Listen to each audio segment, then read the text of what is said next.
100%ing and achieving the platinum for the Kingdom Hearts games is Checklist Simulator 101. You're given a book with a bunch of entries, and it's your job to ensure that a big old Mickey Mouse symbol gets stamped next to every single one of them. Recently I wanted to get a platinum that I've cowered away from for many years, not even bothering with the PlayStation 3 version due to how awful it is to achieve. There's a lot of Kingdom Hearts games, but Birth by Sleep is undeniably the worst to platinum out of the series. I would rather drink wet concrete and eat asbestos before ever doing this again. Some would argue that Recom is the worst, most mundane and tedious Kingdom Hearts plat due to having to collect every single card, a lot of which are based on sheer luck, hoping that an enemy will shoot one out, which can be incredibly painful, and grinding both Sora and Riku to level 99, which is probably the most boring thing any of these KH plats will ask you to do. You'd have more fun listening to the Dream Eater music on repeat for 24 hours.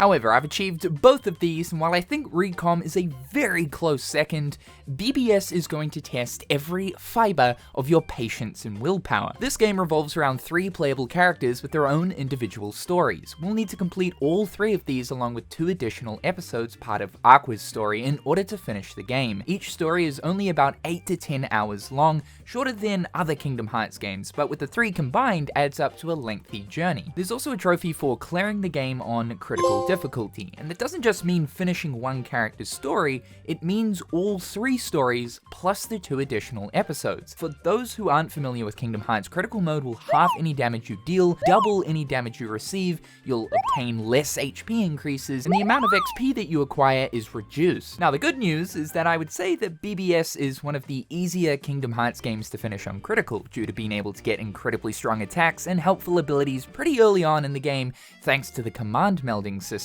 So we started the game on critical and chose Ventus as our first character. We get bullied to leave home. Oh, grow up. Play hide and go seek with a bunch of dwarfs. Befriend not Mickey Mouse. Take on an actual cat as a boss fight. Fight a bitch. Oh, I mean witch. Get bullied once again. Receive passes to Disneyland from a shady duck that won't leave us alone. Wait a moment, laddie. Don't I even get a chance to repair you? Now just hold your horses. Bit of gold or a small token of... Fuck off! Reunite with mum and dad. Alright, you're going the right way for a smack bottom. Hey look! It's him! Watch Zack from Final Fantasy VII and Disney's Hercules fight to the death. Experience the turning point of a man due to getting publicly embarrassed. I'm 100% positive you're the victims of sabotage. It's just the ice cream machine. Uncle Scrooge left it for us, but we can't figure out how it works. Say no more, leave it to me. One bowl of ice cream coming right up. Leave it alone, Pete. This machine is busted. There ain't nothing you can do, kid. Way to go then! Help dog seek freedom. Befriend the furries. Download a bunch of memories and get an instant migraine. Almost get slaughtered by dad. Ask friends to end you. Put an end to me. What? Bro, what are you talking about, man? Get revenge on bully by resulting in a decade-long coma. And that, folks, is the tragic story of Ventus. Yeah! Now we'll dive into Terra's story. Leave home as dad wants us to save Disney princesses. Get mind-controlled by a witch. And steal princess's heart. Oh, we're off to a great start. Get manipulated by yet another witch! Take part in the Disney Princess Bodyguard Protection Service. Get manipulated by old granddad. Save the entire 100-acre wood world from being lost. Yeah, I don't see many people talking about this one, but Terra literally did this. Get played the fool by granddad and his favorite child, who is also fooling granddad. It's Mario Kart time!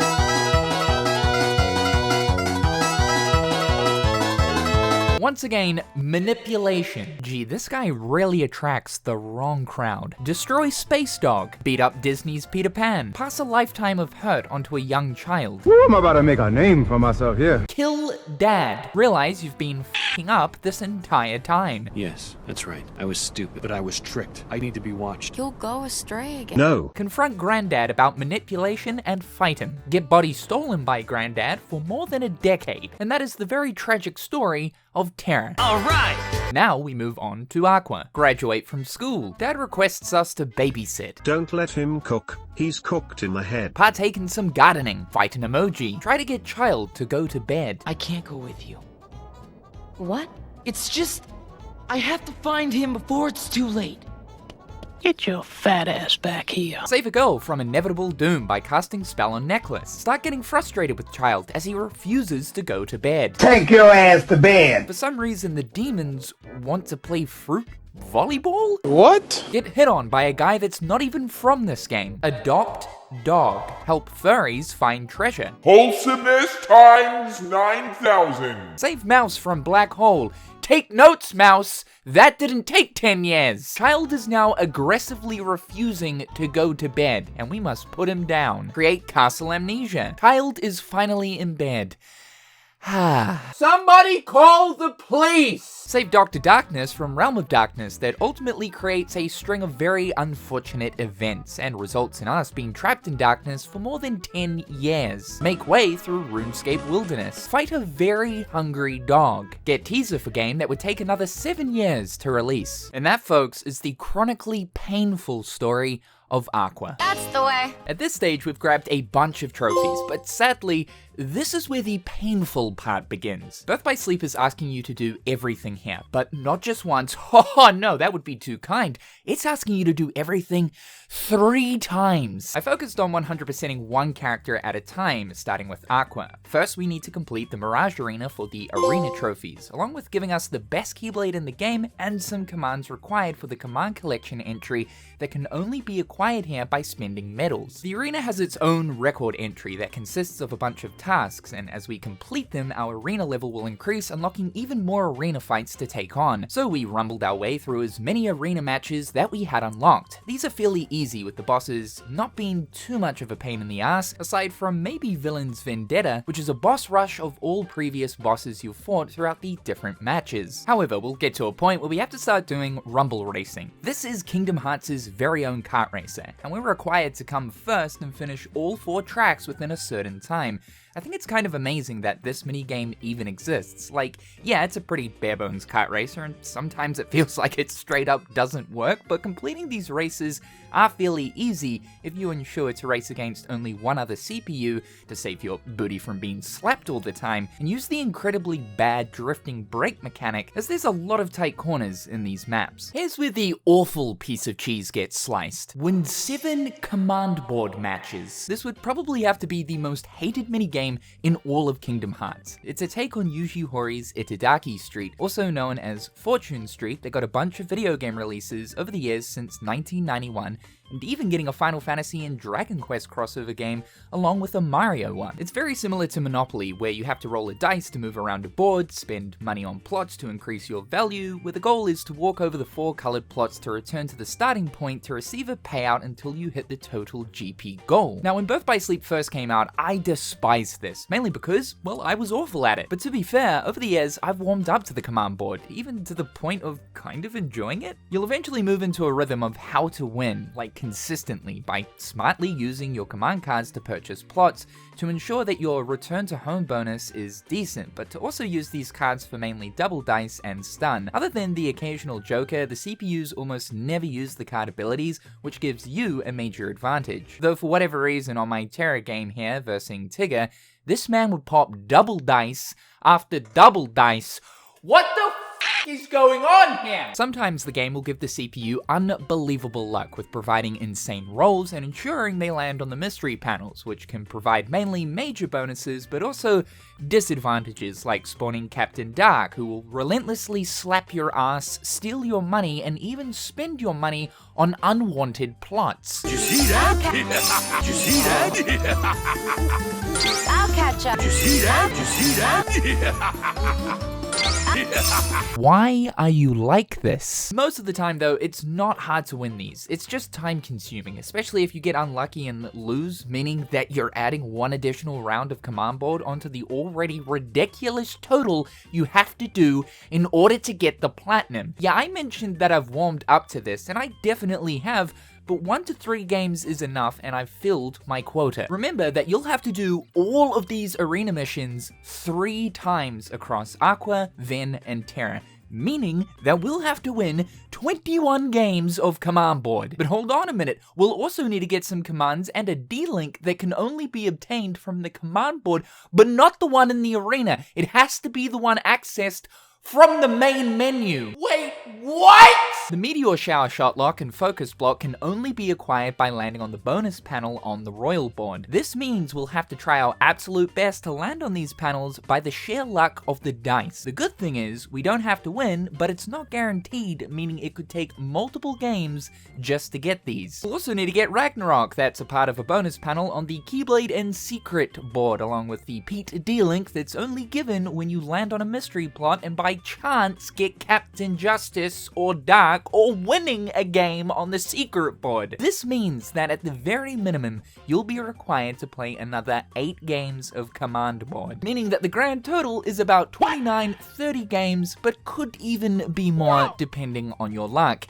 Ladies and gentlemen, this is what Kingdom Hearts Hell looks like. We've now got the secret bosses to take on, but before we do that, it would probably be smart to meld all of the support abilities, as these will be a tremendous help for the secret boss fights. This involves a very tedious process of buying a bunch of commands and ensuring that we've got the synthesis stones in order to meld the commands that have the ability we need, then proceeding to level that command up to permanently keep the ability, as we're going to need all of these abilities, and remembering we need to make all of these abilities for all 3 characters. I didn't have enough abounding crystals to do this, and the fastest way to get these is by purchasing them from the arena for 400 medals. At this stage, I also didn't have the 9,999 medal objective done, so we needed to grind out medals anyway. Well, the fastest way to get medals is to murder a whale over and over again using a handy method of Mega Flare, then proceeding to knock him out with explosives and use landmines to finish him off. Once getting all of the abilities, I moseyed my way back to the arena to fight the last 2 bosses here. These boss fights aren't too bad. Armor of Ericus appears as if he has basically no health, but he's got an insane defense stat. He'll change up his special moves depending on what character you're playing as, which I thought was a nice touch. However, this fight, playing as Terra, is completely horrible, as is most of the secret bosses with Terra, because of one reason: his completely embarrassing dodge, which unlike Ventus and Aqua, doesn't maintain iframes between dodging, meaning that every dodge you take, there is a small window of opportunity for the boss to come in and king hit you.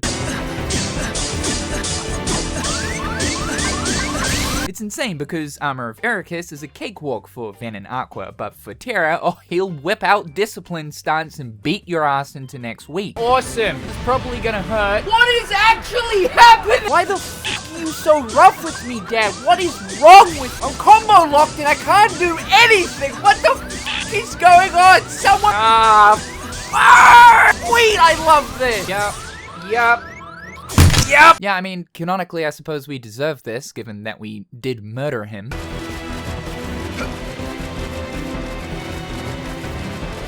Yeah, I don't know what's going on here. I don't know if he's on the brink of unleashing a super ultra attack. I don't know if I should be worried about this. I don't know if this is something to be concerned about. He's just on repeat doing loops, man. He's doing like some Sonic the Hedgehog kind of shit. I don't know if he's about to spin dash me. I don't know what's up with this guy. Kind of creeping me out a little bit.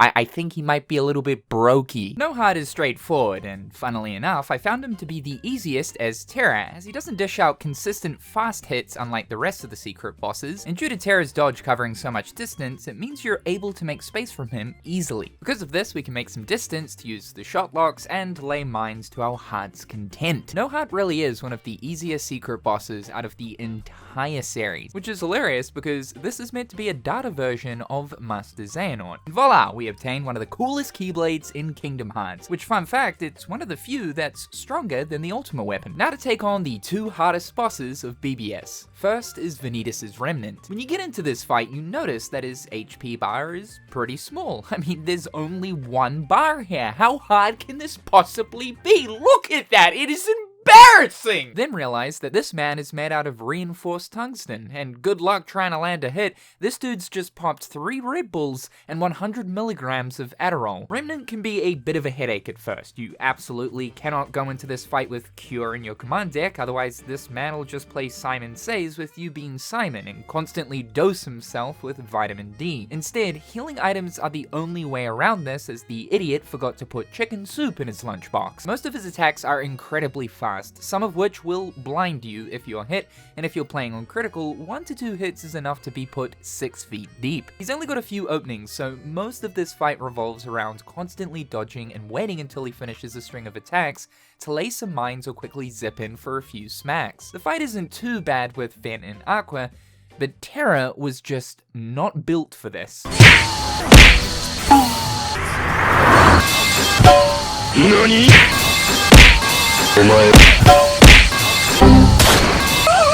Yeah, okay, I think you get the idea. It's almost as if Square Enix thought about Terra last when designing the secret bosses of Birth by Sleep, because as Ventus and Aqua, all, and I mean all, even the mysterious figure, are fine bosses, albeit I don't think that the secret bosses of Birth by Sleep are very well designed. They're still kind of fine, at least with those 2 characters. Terra, they are times harder. It is pure nightmare juice. And I don't even know what nightmare juice is, but if it were to be something, it would damn well be versing the secret bosses as Terra. One of the most valuable things in any action game is iframes. Terra does get some benefits like stronger hits, as well as his dodge covering the most distance compared to Ven or Aqua, but Ven and Aqua get more iframes, and I would take those over any of the benefits that Terra gets any day. Because of this, it makes Terra the absolute worst character out of the 3. Next we have the infamous Mysterious Figure, one of Kingdom Hearts' hardest boss fights. This guy is relentless. You take the Adderall buzzed Vanitas and dose him up with 3 lines of disco dust, plus a shot of adrenaline straight up the ass, and you get Mysterious Figure. Leaves little to no breathing space, can literally remove your attacks from the command deck. Combo locks for days. Flame shield, homing cross/attack thingy, whip that latches onto you. That's just a straight up nuke, can go invisible, making it so that you can't lock on. Doom. Straight up Doom! Are those fucking lasers? Oh, and yeah, he can summon phantom versions of himself that can all use most of his attack patterns. The fight pretty much consists of dodge, dodge, dodge, dodge, dodge, thunder surge, dodge, dodge, dodge, dodge, dodge, thunder surge, dodge, dodge, dodge, dodge, dodge, Mines. Dodge, dodge, dodge, dodge, dodge, maybe a shot lock, dodge, dodge, dodge, dodge, dodge, Thunder Surge. You do have to be smart about when you're using attacks against him though, as he can replenish health if you attack him too much. After a while, you can read this guy, like after he uses his cross/slash attack, there is quite a big opening that allows you to perform a shot lock or get a Thunder Surge in there. Same with his like 15 hit combo, you know exactly when that's going to end when he performs this animation. At this point, you've got a few seconds of opportunity to attack. Still though, this fight is annoying because the attack patterns are just all completely randomized. I know for a fact that he won't use invisibility until he's about 2 bars down, as well as the special nuke attack, but everything else, it's free reign as to what this guy wants to use. It's pretty hard to predict exactly what he's going to do. Now, as I said, Ven and Aqua have an okay time with this guy thanks to the consistent iframes with their dodges, because you're gonna be dodging a lot here. Oh my god, but with Terra, it's even worse than Vanitas' Remnant. Oh, I love me a bit of this. Woohoo! I'm getting skinned alive. This just comes straight from the Matrix. What? Huh? Bro. Nah, yeah, fair, I deserve that. Oh, it's like Terra's got concrete in his pants. Fuck my life, honestly, fuck my life. Complete bullshit. Ow! I'd rather eat bees. It's like his shoes are canola oiled. Fuck, what the fuck?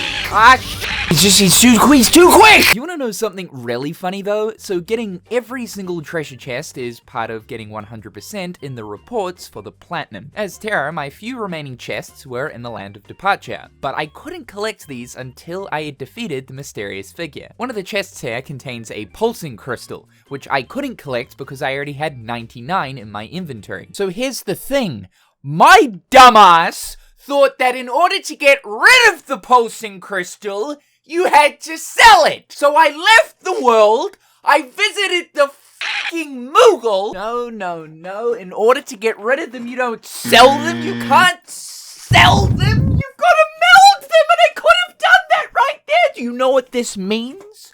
I have to refight the mysterious figure. He is refightable. I had to do him a second time! Now, I've experienced some hurt in my life, but this is top 10. Like, this absolutely wouldn't have been a problem if it was with Ventus or Aqua, but the fact that it's with Terra makes me want to dry shave my nutsack with a pine cone. So after that headache, we focus on doing the minigame entries. First is the ice cream thing.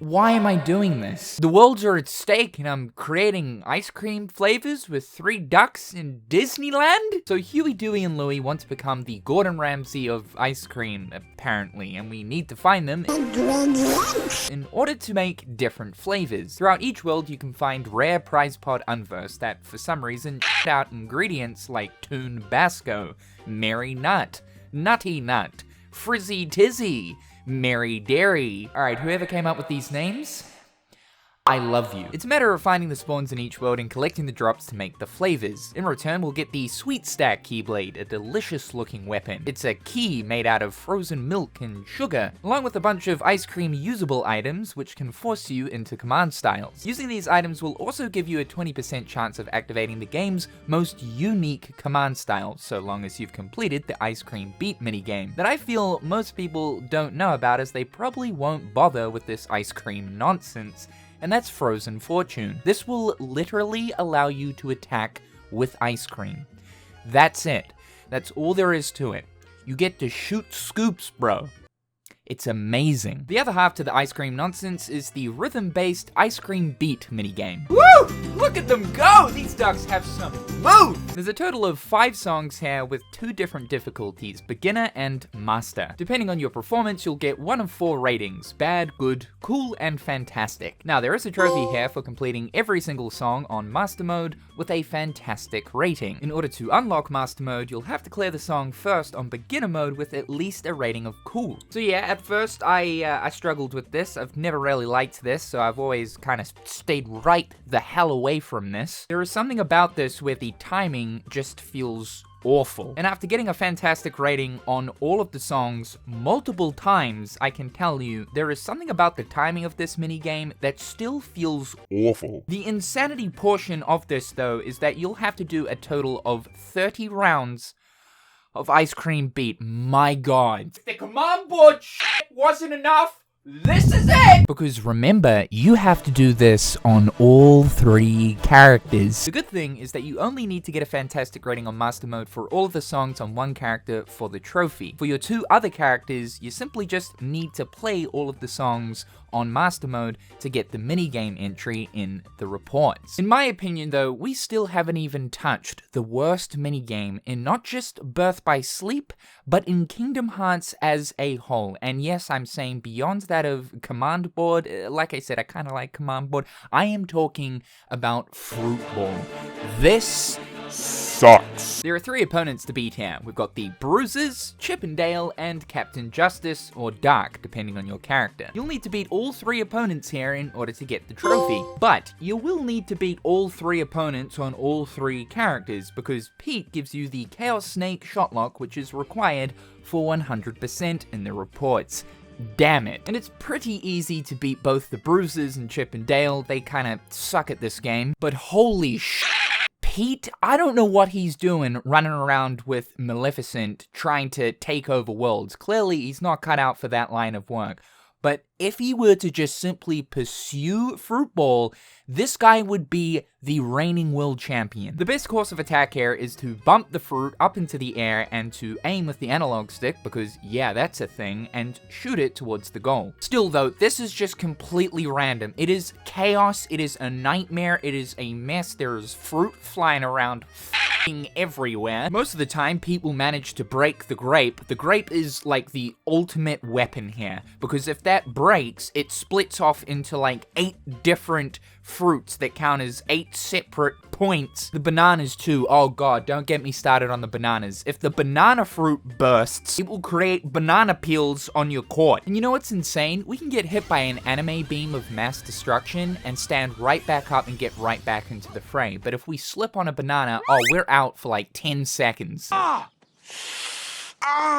This minigame is a mess. It feels horrible to play. It is completely random what is happening. I'm not even lying to you. When I finally managed to defeat Pete on all 3 characters, it was only thanks to sudden death. This meant for the 3 times I won against him, we landed on the exact same score. How this happened, I don't know, and I'm glad it's over, but I never want to see the Fruit Court, the Fruits, or Pete ever again. We then have the Unversed missions. These are basically a take on Kingdom Hearts 2's Mushroom 13. 9 unique unversed enemies that have specific mini-games that we have to partake in order to get a star rating of 3 to complete the mini-game. There is a trophy for 3-starring all of the unversed missions, but for the 2 other characters, we only need to 3-star the 5 that give us the illusion commands. These are completely useless, completely pointless special commands in the game that allow you to turn into the corresponding unversed you obtained it from. Aside from the novelty factor, there is no use towards these at all. I don't even know why they're here, but I'm glad they are. They are kind of cool. All of these missions are fine. There's Find the Real One, Bootleg Kingdom Hearts 2 Struggle Battle, Survive for 2 minutes, Smack the Booty to Deflate, Exterminate as fast as possible. You get the idea. The last minigame here is Breaking Jars. We have to verse Hercules to break as many jars as possible. Whoever's broken the most jars at the end of the time limit wins. This proves that we are more of a hero than Hercules himself. So at this stage, we only have a few more things to do. First, we need to use break time on all 3 characters, as there's 3 separate trophies for this, oddly enough. What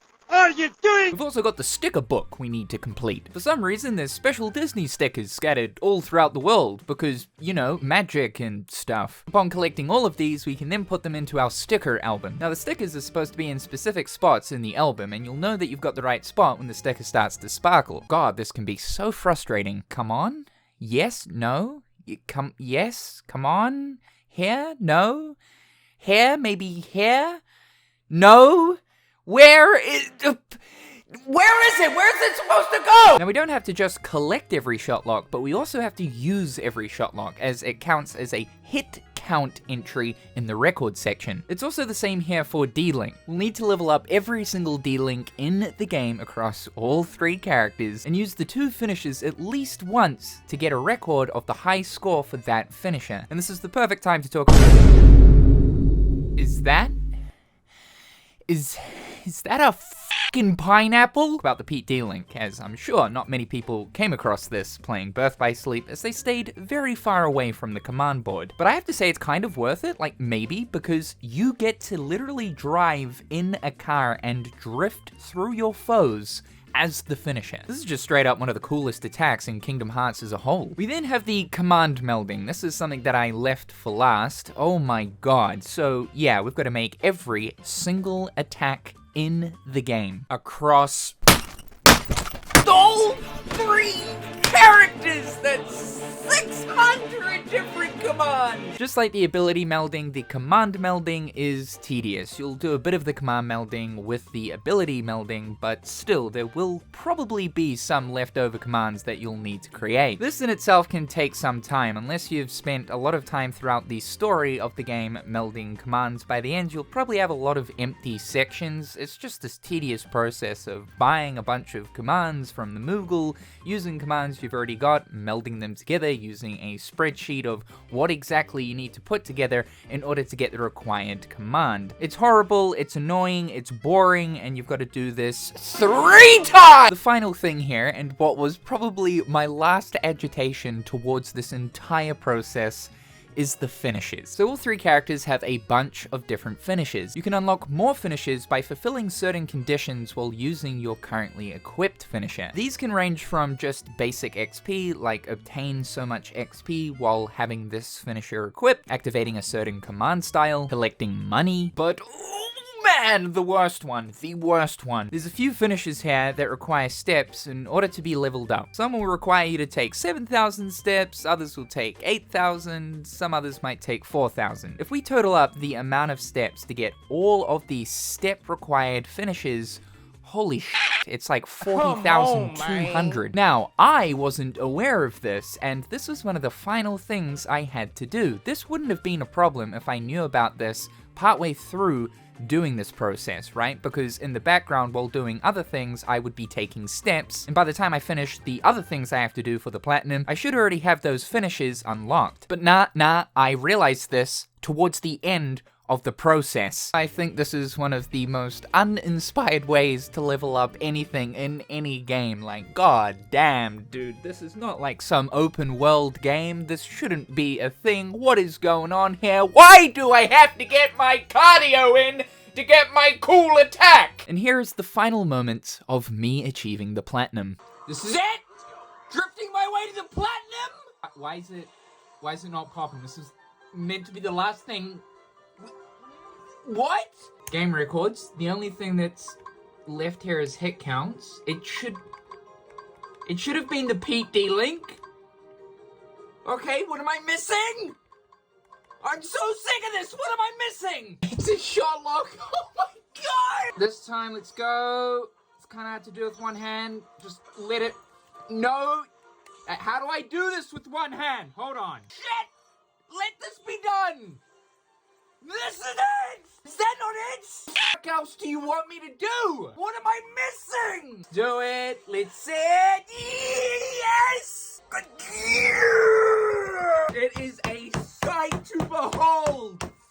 This game. Honestly, I hope the command board, fruit ball, and any of the Terra-based, in fact, just Terra as well, I hope they drink hot soup and burn their mouth. Either that or mischew on a pork chop and choke. The worst of the worst is done, but there is more Kingdom Hearts Platinum videos to come. We'll be looking at Dream Drop Distance next, as that's the only other Kingdom Hearts game I haven't got the Platinum for, due to me accidentally deleting a save file many years ago. I think it's about time I finally got around to it. However, I will also be going back through all of the other Kingdom Hearts games, yes, even Rechain of Memories, and getting the Platinum for a second time. Thank you so much for tuning in today, guys. It would mean a lot to me if you could drop a like on this video. These platinum videos are a massive undertaking and take a lot of time to put together. I want to thank my patrons too. It's thanks to the support from you guys that I'm able to spend more time working on one singular piece of content, not have to worry too much about financials. If you guys do enjoy this kind of content from me and want to see more of it in the future, please consider subscribing to my Patreon. The link is in the description down below. I hope each and every one of you are having a fantastic